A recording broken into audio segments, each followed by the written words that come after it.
বিসমিল্লাহির রহমানির রহিম।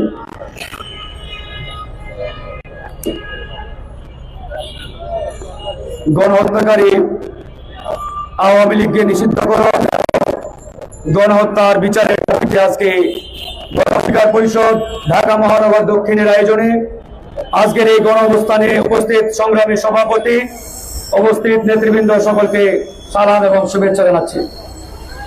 ইতিমধ্যে আপনারা জানেন, বাংলাদেশের ইতিহাসে সবচাইতে নিকৃষ্টতম রাজনৈতিক সংগঠন, বিগত সময়ে ফ্যাসিস্ট গণহত্যাকারী রাজনৈতিক দল হিসেবে পরিচিতি লাভকারী আওয়ামী লীগের নিষিদ্ধের দাবিতে এদেশের জনগণ, রাজনৈতিক দল এবং সংগঠনগুলো আজকে একাকার হয়ে গেছে। পরিষদ স্পষ্ট করেছে, গণহত্যাকারী আওয়ামী লীগের রাজনীতি করার কোন নৈতিক এবং আইনগত অধিকার বাংলাদেশে আর এক বিন্দু পরিমাণ অবশিষ্ট নেই।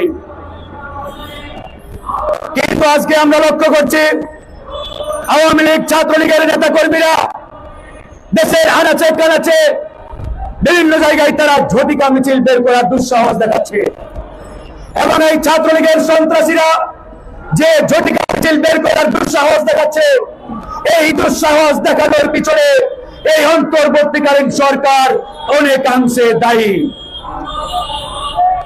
কারণ আজকে দেখেন, শেখ হাসিনা দিল্লিতে বসে যখন ডান দিকে তাকাই তখন দেখে এই সরকারের উপদেষ্টা পরিষদে তাদের লোক বসা, অর্থাৎ এই অন্তর্বর্তীকালীন সরকারে আওয়ামী লীগের উচ্ছিষ্টভোগী সুবিধাভোগীরা আজকে উপদেষ্টার চেয়ারে বসা রয়েছে।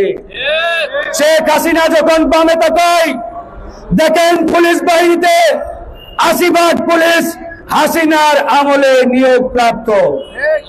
হাসিনার ডানে বামে সামনে তাকালে দেখতে পাই সচিবালয়ে ৯০% সচিব শেখ হাসিনার আমলে নিয়োগ প্রাপ্ত এবং তারা বহাল তবিয়তে। আপনারাই বলেন, ডানে বামে সামনে পিছনে চতুর্দিকে যদি হাসিনার লোকজন থাকে, তাহলে এই হাসিনা আওয়ামী লীগ ছাত্রলীগ মিছিল করার দুঃসাহস দেখাবে না? আজকে এই সরকার ৭ মাস পার করেছে, এই ৭ মাসে আওয়ামী লীগের ২ সন্ত্রাসীকে গ্রেফতার করতে পারে নাই। ৭ মাস পেরিয়ে গেলেও আওয়ামী লীগের ভোট চোর, টাকা পাচারকারী, গডফাদারদের গ্রেফতার করে আইনের আওতায় নিয়ে আসতে পারে নাই। বন্ধুগণ, আজকে গণহত্যার বিচারের দাবি তুলেছিলাম আমরা। দুঃখের বিষয়, পরিতাপের বিষয়, এই সরকার বলেছিল ১ বছরের মধ্যে আমরা বিচার কার্য শেষ করব, কিন্তু আজকে এই অবস্থান কর্মসূচি থেকে বলতে চাই, ১ বছর নয়, এই সরকার ৫ বছর থাকলেও গণহত্যার বিচার করতে পারবে না। কারণ গণহত্যার বিচার করার যে ফিটনেস, যে সক্ষমতা, যে হিম্মত দরকার, সেই হিম্মত ডক্টর মোহাম্মদ ইউনূসের সরকারের নেই। সেটা তারা বিগত ৭ মাসে প্রমাণ দিয়েছে। আজকে আওয়ামী লীগ নিয়ে এই সরকারের যে মন্তব্য, যে স্টেটমেন্ট, রীতিমতো আমাদের শরীরে তারা আগুন জ্বালিয়ে দিয়েছে। কারণ এদেশের জনগণ, রাজনৈতিক দলগুলো বিগত ৫ই আগস্ট আওয়ামী লীগকে নিষিদ্ধ করে দিয়েছে। শুধুমাত্র সরকার নির্বাহী আদেশে আওয়ামী লীগকে নিষিদ্ধ করার বাকিটা ছিল। আমরা দেখেছি এই সরকারের কতিপয় উপদেষ্টা আড়ালে আবদালে ফিনিয়ে আওয়ামী লীগের রাজনীতি পুনর্বাসনের চেষ্টা অব্যাহত রেখেছিল। আমরা প্রতিবাদ করার পরে এ সকল উপদেষ্টারা এখন প্রকাশ্যে বলে না, তলে তলে আওয়ামী লীগের সাথে তারা সেই গোপন আতাত লিয়াজও অব্যাহত রেখেছে। আমরা জানি তারা কারা, তাদের মুখোশ কিন্তু আমরা খুলে ফেলতে বেশি সময় নেব না। তারা গোপনে আওয়ামী লীগকে পুনর্বাসনের চেষ্টা করবে, আর আমরা বসে বসে ভয়ের অন্ধকারে তাদের সব তামাশা দেখবো। এটার জন্য এদেশের ২০০০ ছাত্র জনতা জীবন দেয় নাই।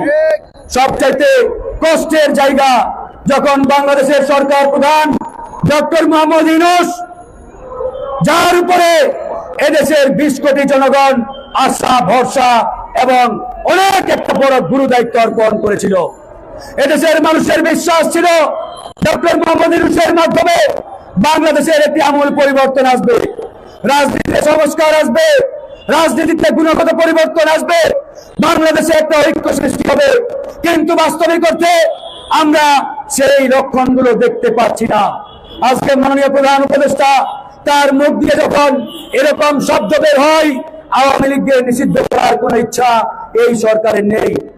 আল্লাহর কসম করে বলছি, ডক্টর মোহাম্মদ ইউনূসের এই বক্তব্যে 2000 শহীদের রক্তে সেই তীরের আঘাত লেগেছে, সহ্য করতে পারে নাই।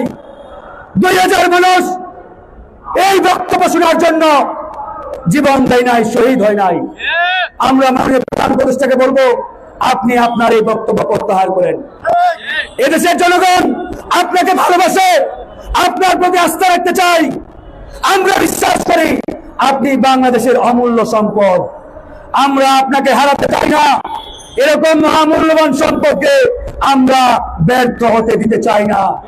কিন্তু আমরা আশঙ্কা করছি, আমরা পরিষ্কার দেখতে পাচ্ছি আপনার চতুর্দিকে, আপনার ডানে বায়ে যারা রয়েছেন, এদের 90% আওয়ামী লীগের এজেন্ডা বাস্তবায়নকারী। এরাই আপনাকে সফল হতে দেবে না। তাই মাননীয় প্রধান উপদেষ্টা, আপনার কাছে আমাদের আবেদন নিবেদন, আপনি অনতিবিলম্বে গত দিনের বক্তব্য প্রত্যাহার করে পরিষ্কার ঘোষণা দেন, জনগণের সিদ্ধান্তই এই সরকারের সিদ্ধান্ত।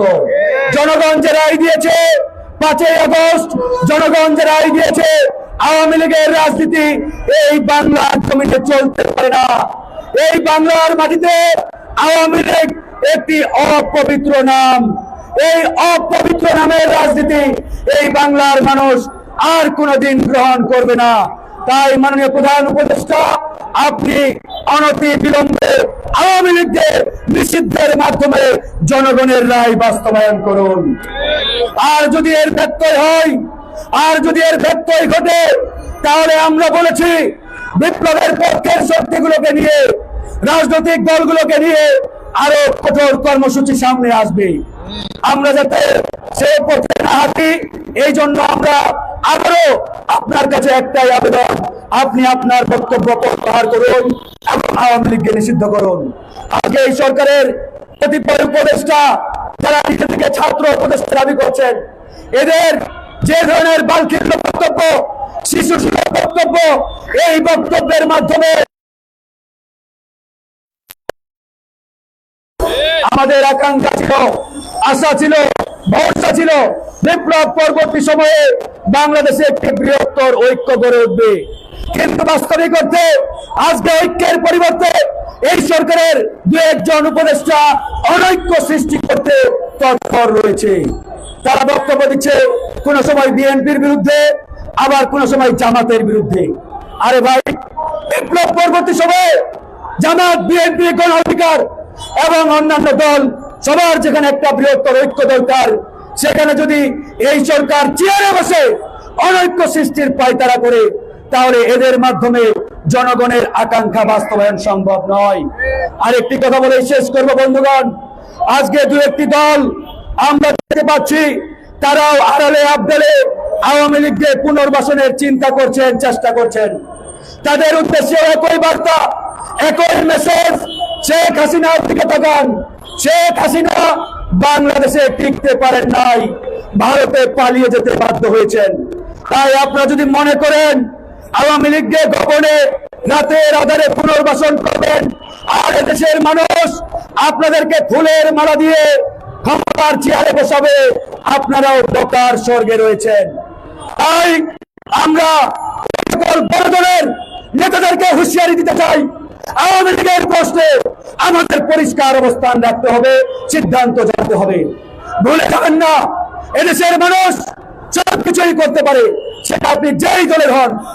আমাদের দলেও আমরা ছাড় দেই নাই, আমাদের দলেও এরকম বিচ্ছিন্ন ঘটনা ঘটলে সাথে সাথে আমরা অ্যাকশন নিয়েছি। তাই আমরা বলবো, সেটা বিএনপি হোক, জামাত হোক, গণ অধিকার পরিষদ হোক, সবার অবস্থান আওয়ামী লীগের প্রশ্নে এক এবং অভিন্ন থাকতে হবে। আওয়ামী লীগকে কোনো ছাড় দেওয়ার সুযোগ নেই বন্ধুগণ। তাই আওয়ামী লীগকে নিষিদ্ধ, গণহত্যার বিচারের যে দাবি আজকে আমরা তুলেছি, এই দাবি বাস্তবায়ন না হওয়া পর্যন্ত আমাদের এই লড়াই চলছে, চলবে। আমরা ঘরে ফিরবো না ইনশাআল্লাহ। ভালো থাকবেন। আল্লাহ হাফেজ। বাংলাদেশ জিন্দাবাদ।